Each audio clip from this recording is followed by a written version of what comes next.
Magandang hapon. Lumubog na ang araw guys. Sa dilim na naman ang punta. Oras na naman para iligpit yung mga alaga ko guys. Ilalagay ko na naman sila doon sa silong ng bahay guys. Ayan sila oh.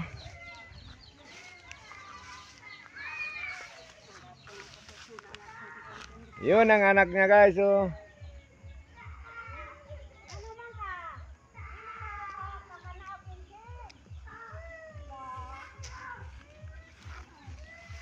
Yan naman ang dalawa oh.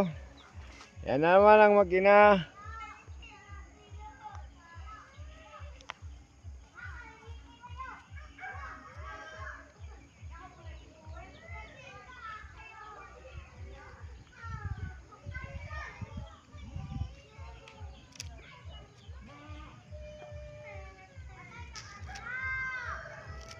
Ito na naman ang isa, makina.